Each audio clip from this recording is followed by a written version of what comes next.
ये तस्वीर आपको दिखाई दे रही है, ये हितेश कुमार मीना जी, एडीसी साहब, जिन्होंने उद्घाटन किया है Shriji technology centre, computer centre आपके पलवल बस स्टैंड पर ओपन हुआ है। और यहाँ पर जो भी बच्चे कंप्यूटर सीखना चाहते हैं, लैंग्वेज कुछ कोर्स यहाँ पर कराए जाते हैं और ड्रोन ऑपरेटर, ये कोर्स आपको फ्री ऑफ कॉस्ट सिखाए जा रहे हैं पलवल बस स्टैंड पर श्रीजी टेक्नोलॉजी में। अभी तक ये 5 से 6 सेंटर आपके पलवल में खुल चुके हैं। यहाँ पर एडीसी साहब ने बताया अगर आप 3-4 महीने की यहाँ पर ट्रेनिंग करते हो तो आपकी जॉब की 99% गारंटी होगी। और आपको टेक्निकल कोर्स करना आज के युग में बहुत ही जरूरी है। ये मोदी सरकार की बहुत ही अच्छी स्कीम है कि लोगों को कौशल दिया जा रहा है।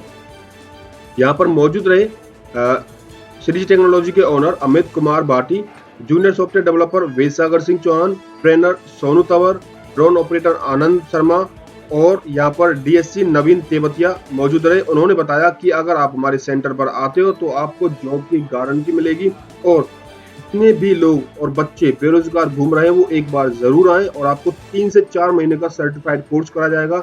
उसके बाद आपका टेस्ट होगा, ऑनलाइन टेस्ट में अगर आप पास होते हो तो जो भी जॉब फेयर लगते हैं या फिर यहाँ पर ट्रेंड लोगों की रिक्वायरमेंट बहुत ही आज के समय में जरूरत है। तो देखिए आगे तस्वीरों में हितेश कुमार मीना से खास बात। देश का दंगल न्यूज़ आज पहुंचा है पलवल में। श्रीजी टेक्नोलॉजी का यहाँ पर इनॉग्रेशन किया था और एडीसी साहब इतने उद्घाटन, उसके बारे में पता करते हैं कि किस वजह से, किस पर्पज से इस सेंटर का यहाँ पर इनॉग्रेशन किया गया है और ऐसे संस्थान जब खुलते हैं हमारे क्षेत्र में तो कितना अच्छा लगता है लोगों को।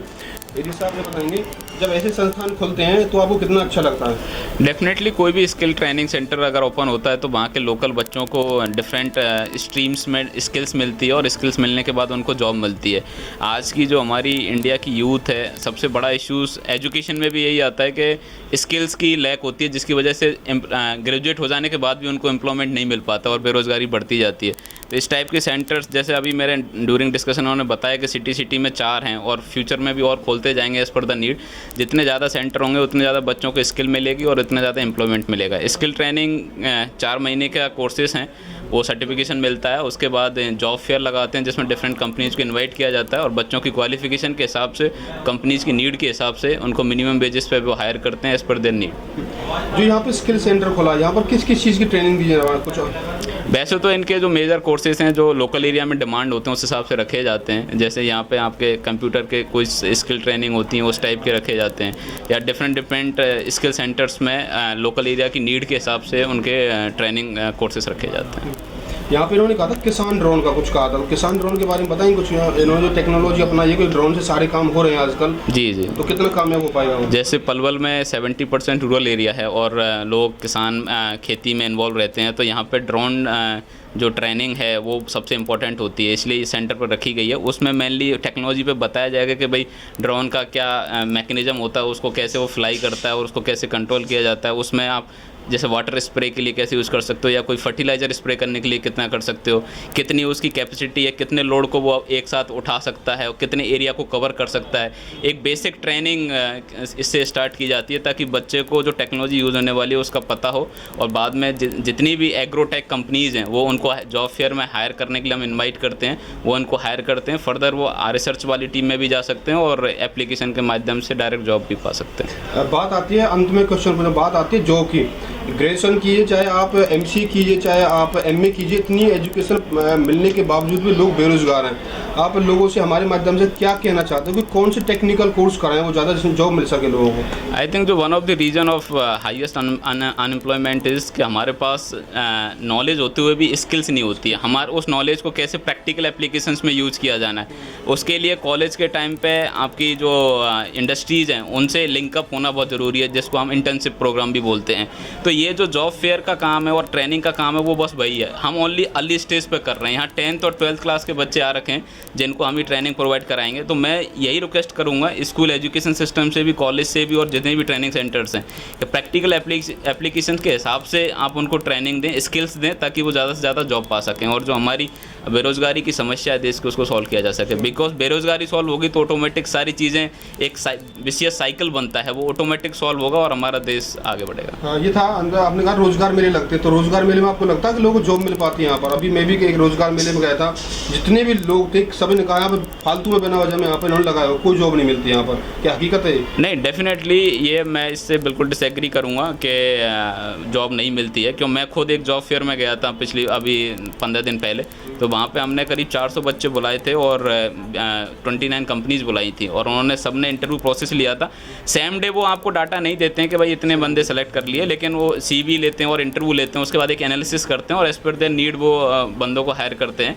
यहाँ पे भी जैसे ये ट्रेनिंग कंप्लीट हो जाएगी तो हम जॉब फेयर रखाएंगे और तब भी मैं आपको बुलाऊंगा ये प्रूव करने के लिए कि हम एम्प्लॉयमेंट देते हैं। तो मैं जितने ज़्यादा हमारे ट्रेनिंग होंगे, स्किल्स होंगे, बिकॉज कंट्री की ग्रोथ हो रही हो तो इंडस्ट्रीज़ और सारे MSMEs भी डेवलप हो रहे हैं, तो उनमें डिमांड ज़रूरत है बच्चों की। बस उनको वो बच्चे चाहिए जिनके पास स्किल्स हों, ताकि वो थोड़ी बहुत ट्रेनिंग के बाद उनको उनकी पोस्ट के हिसाब से जॉब दे सकें।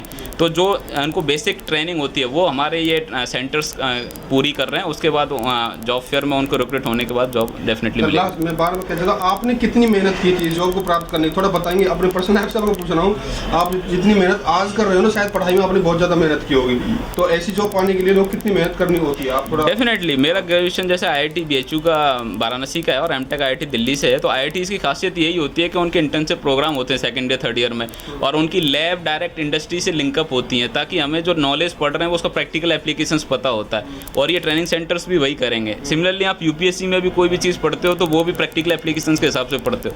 मैं तो ये कहूँगा जो हमारा एजुकेशन सिस्टम है कहीं ना कहीं रोट लर्निंग से हटा के थोड़ा प्रैक्टिकल एप्लीकेशंस पे फोकस करेंगे तो जो बच्चा पढ़ रहा है उसका भी इंटरेस्ट आता है और जो नॉलेज सीखता है वो कहीं ना कहीं उसके लाइफ में काम आती है। तो एक हाँ, मेहनत तो करनी पड़ती है, बट अगर हम उसको टारगेट ओरिएंटेड फोकस लेके करते हैं और प्रैक्टिकल एप्लीकेशंस के साथ करते हैं तो प्रोसेस भी बड़ा एंजॉयबल होता है और आपको सक्सेस भी मिलती है।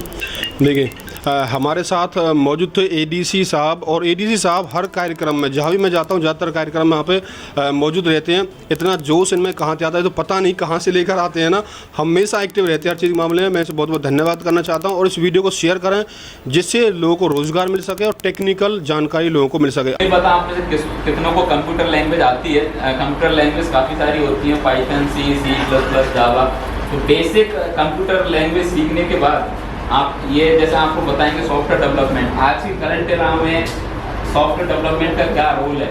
आप जितने भी मोबाइल यूज़ कर रहे हैं, स्मार्ट वॉचेस यूज़ कर रहे हैं, या जिसके पास जैसे पॉकेट मनी नहीं है, तो आप जो बच्चे यहाँ पे सीख रहे हो और टीचर जो बता रहे हैं उसके अलावा आप YouTube पर थोड़ा देख के उसकी वर्किंग कैसे है, आप जब उसको ऑपरेट करते हो तो कैसे फंक्शन करता है, उसकी रेंज कितनी होती है, क्या कैपेसिटी होती है, फील्ड में भी जाके इनको बताया जाता है, वो कुछ बड़ा ओके। तो जब आपको ये लोग फील्ड में ले जाएंगे तो वहाँ पे सारी चीज़ें देखना कि भाई इसकी कितनी।